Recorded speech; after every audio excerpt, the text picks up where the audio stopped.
Welcome to Founders Future, a podcast powered by Closers.io, where we dive into the journeys of innovative entrepreneurs and explore the road ahead for them and their companies.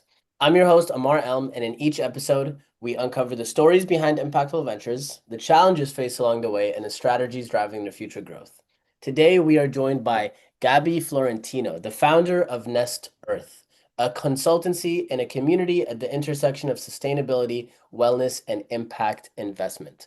Nest Earth is helping build nature-integrated communities that combine ecological design with intentional living, serving both people and the planet. Gabby, welcome to Founders Future.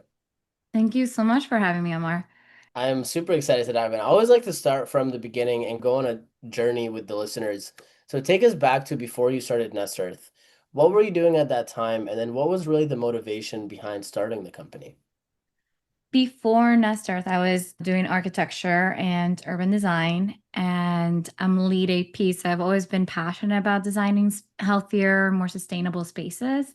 Yeah. And really, the pivoting point was when I became a mom, Mm, and I was feeling this overwhelming sense like I'm raising the future, but I'm polluting his future because of all. It wasn't really supported as a parent to be eco-conscious. There's no easy route.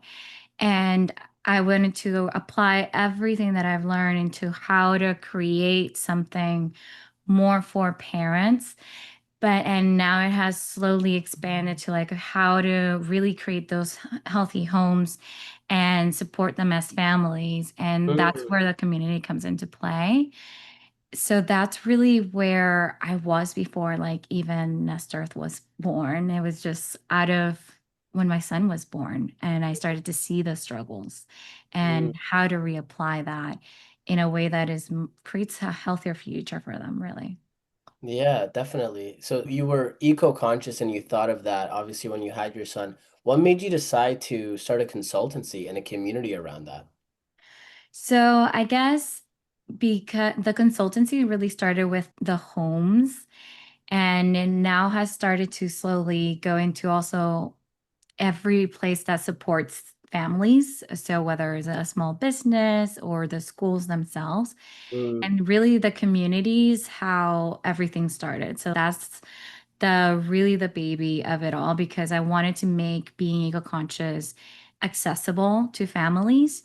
And that started to grow and trickle into having resources, experts that come and talk, that help families or real parenting challenges. And so that really what is like the baby of it all, the starter, the reason why I started the community, and so that we felt less isolated, because it mm, was really isolating for parents and families, and there was no support there. So I saw there was a gap. There was nothing like that supporting families. There were many things supporting businesses, but there was a demand and there was a gap, and many parents were feeling it too. So they just creating that became very natural. yeah, very interesting. So help the listeners understand. Let's take a step back and look at your business. So who is your ideal client? Who do you love to work with? And then what are the different offers and services that you provide? So, my ideal client is really a parent with early with that recently has like early kids, so ages 0 to 5, just because that's where they really learn and that's where they have the most demand. So, like in a home consultancy, there are many different changes that occur in a home and many things that need to be addressed so that it's healthier and is ready for them. So that's really my ideal client, are really moms most of the time, but I also like work with dads as well. And my different offerings are as is the community side, which is really the most accessible. Yeah. And then we have the consultancy, which is more of a 101, and Mm, that is for homes. And now it has migrated to also small businesses and schools as well. very cool. What makes you say the community is the most accessible? So the pricing is accessible, and is because that's the way I want to like leave it, because that way a lot of people have more of a chance to learn and apply it. It's like a do it yourself, but also it gives a lot of great visibility to experts or wellness experts or Yeah, sustainability experts, or even financial experts as well. There's a great variety as long as it's supporting their really a parent's life throughout their life and like throughout their needs, different needs in their life. And they learn a lot through that, but it's not as held and more of a right. high touch as a consultancy side. I see. That's why it's more do it yourself, but at least from a price standpoint, people can come in as entry level. Then walk us through the consultancy. It's more one-on-one. What does a typical client engagement look like? So if you and I were to start working together, what does that look like, I guess, from a client journey perspective, from start to finish? And then we can dive into some of the work that you're doing with smaller businesses as well. So for a client, I guess the from the start, it's just like they obviously express interest. So we go through an introductory call to really see if we're a good fit in terms of what they need and if I can best serve them. And if we are, and most of the time, yes, it's really about what are the priorities that they're looking for? What are the areas, how hands-on they want me to be? Because I also tailor it to where they're at. I try to meet people where they're at. And so the more hands-on, really, if you want me to do your whole home, that's a different price than if you want me to do your own, just one room. And then we really do an audit and see where they're at, what is going on based on their priorities, create a plan, and then really implement that plan. And then follow up with how to maintain it so that they Mm, don't revert back because a lot of things are, yes, they're acquiring, either removing a lot of things they don't need, but also they're simplifying their lives, but it also is creating new habits. And if that's where the maintenance come into play is really keeping those habits going so that they don't fall back into what if for parents would be convenience. And yeah, so it's really different from that. And so that's really support throughout the entire time. And then at the end, there's okay, let's revisit, let's do follow up. And really they're like at a blank slate so that they can yeah. keep building on that. Because that's, I think, is the hardest part is like when you feel overwhelmed by all the things. And then it's like moving into a new home. It's a clean slate. So Mm. you really get that out of it. It's okay, now I can keep going and start implementing instead of feeling like I have to do everything all myself at once. Very cool. And is there a typical time period where you guys are working together? Is it like 3 months, 6 months? Yeah. Like? So typically it's about 3 months. Okay, very Just cool. because every month really focuses on one section, Yeah. just one of the phases. Got it. What made you decide to also start working with small businesses? I started seeing, so as moms, the mom groups, everybody, they go to different places, especially local businesses. They like to support them.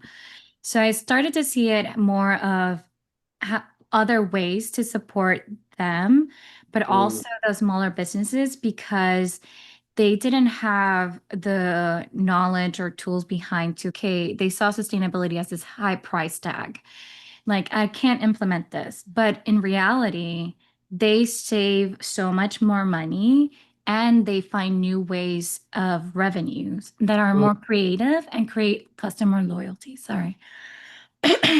And create customer loyalty. So they're able to really find other areas where they can start seeing more revenue. And these are the places where families are normally going to or enjoying, whether it's a coffee shop or really even a nail salon. Like there is a great variety of places.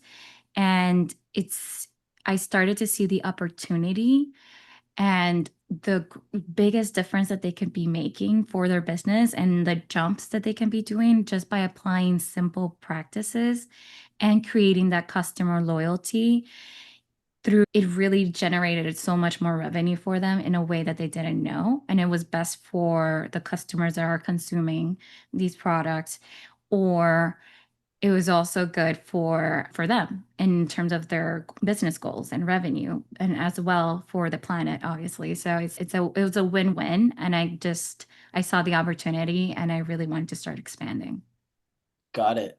Got it. I'm curious if you wanted to start expanding because of scalability issues. And the reason that I ask that is because I was talking to another consultant yesterday, actually, and he was expressing frustrations with one-on-one, and simply because you only have so many hours in the day, right? So there's an inherent cap to how many clients you could be working with, which means an inherent cap to the business.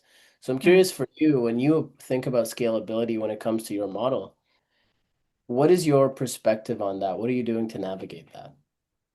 So I've have spoken with other where one-on-ones do become stressed. So that's why I started to create different revenue streams. So there's the community side, and so that I can grow it even more and not be as hands-on. And then there is more of the consultancy. I only take on a certain amount of clients. And then with adding the small businesses and schools, then there's a different, more high touch, higher ticket Yeah, that I can take with that. And therefore, I can take less clients and have the same, so work the same amount, but have less clients in a way. So that is because it's more high ticket. So that in terms of scalability, like seeing what is your value, and you're not only your value in terms of like your time, but also like how you want to be spending that time, mhm. and how to then create more higher ticket offers that allow these other offers to still occur. So like for me it would be the community, like that I would gather more people, but I would still be able to do the consultancy at a higher ticket. Yeah. Have you thought about doing some sort of group coaching with the consultancy instead of the one-on-ones? No, because that's essentially what the community is already doing. Got it. And I know that that is a possible route when trying to scale, is doing group coaching, but I haven't found, I still am enjoying, I'm still like enjoying the consultancy. So I think that's more of a depending on who's the founder. Yeah. And the group coaching could potentially be something I do in the future if I see it that is beneficial to my clients.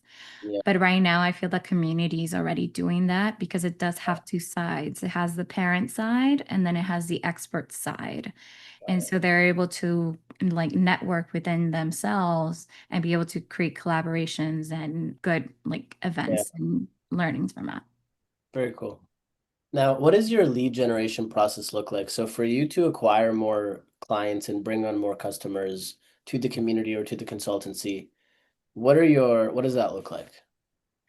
Right now, what it looks like is really being part of the community, and when like reaching out, making sure that you're there. I also partner a lot with other businesses and we curate events. And so really creating that visibility, and a lot of the time like that's how leads are generated. Also Mhm. there's referrals, and with small businesses, so also like knowing my different channels. So for small businesses, where I look for is like in LinkedIn. So I look to who would be aligned and then do a follow up and see if that's something that they would be interested in.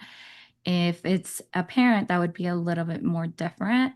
That's mainly more on Facebook or Instagram. And so really knowing who am I targeting at this point and Mm. who I want to bring on. So in terms of lead generation, like those are the two venues. And then normally I've been lucky that it's normally they find me. Mm. And the other way around is I normally either make a list of potential and then reach out, see if they're interested, Yeah. strike a casual conversation, and really show them like what is the possibility. And then like we start working together. So those are my venues for lead generation. I try to keep it organic. I Hmm. found that approach has worked a lot more for me, and I don't need to, especially when you're bootstrapping, you need to like really be conscious of where you're putting your money and where your value is. That's where those are the things that have been working for me.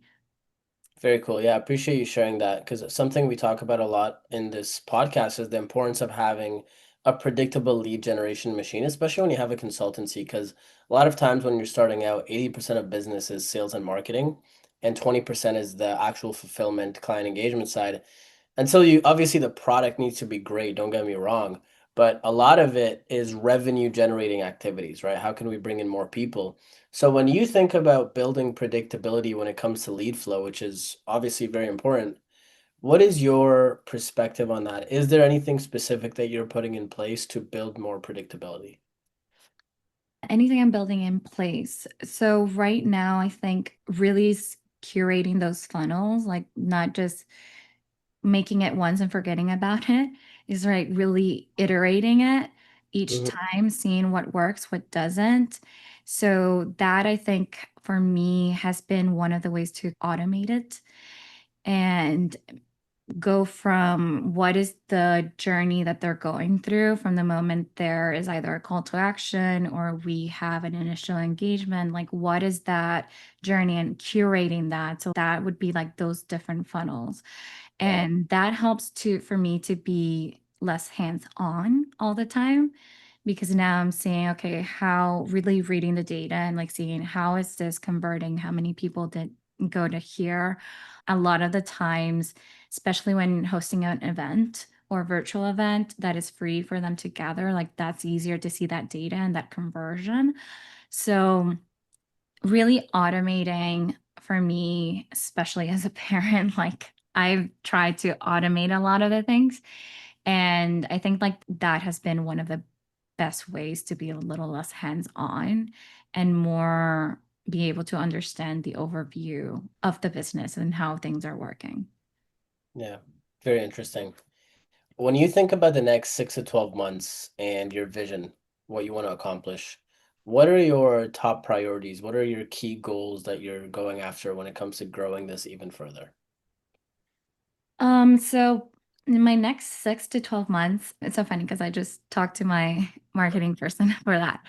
And our goal is to really expand in terms of revenue, but also have a greater authority, like really build our authority, our visibility in the world so that we become the go-to people. So that's where the next 6 to 12 months is going, and also growing enough to start adding team like employees, be able to hire new employees and be able to scale that way. Got it. What do you feel like is the biggest challenge to making that happen? I think the biggest challenge is seeing consistency in revenue. Mm. Most of the time, there's like seasonal fluctuations, and you got to prepare for those. And you got to start to understand, okay, I need to work. It starts to die down during the summer, like late summer.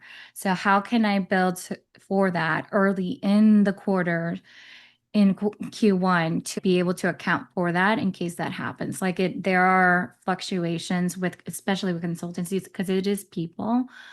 There Yep. are these fluctuations.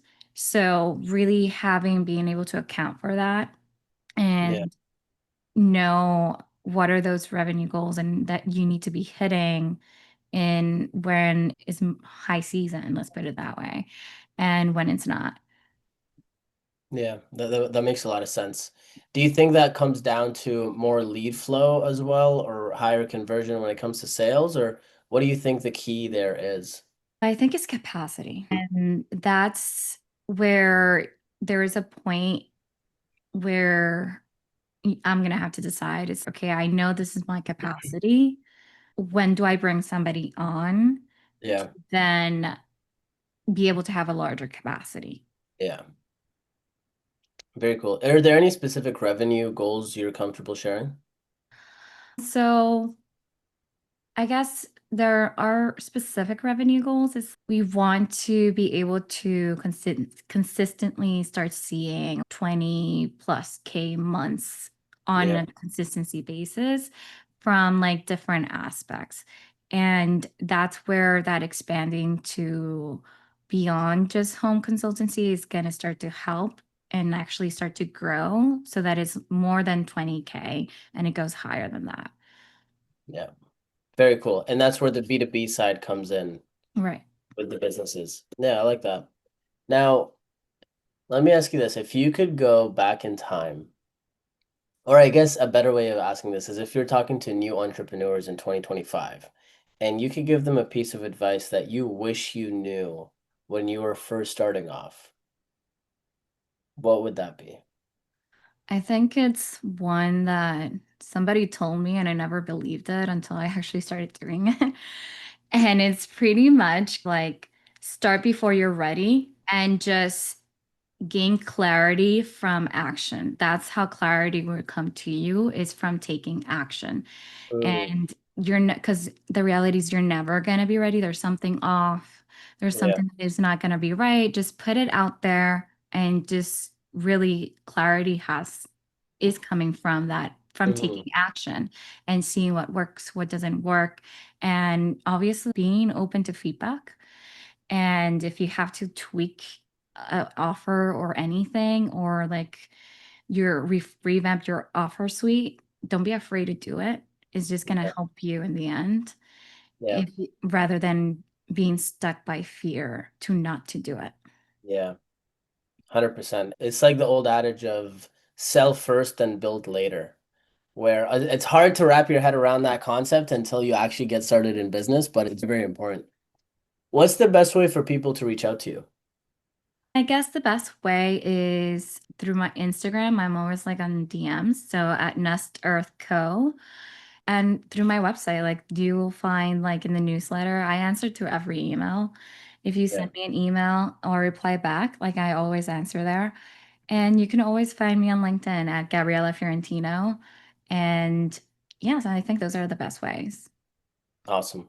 Awesome. Thank you so much for your time. I appreciate it. No, thank you. Thank So you that so much. wraps up another inspiring episode of Founders Future. To our listeners, if you enjoyed, don't forget to subscribe wherever you listen to your favorite podcasts. And if you're a business owner and you're really looking to enhance your sales and marketing efforts, visit closers.io to discover how we can support your growth journey. Until then, keep on climbing.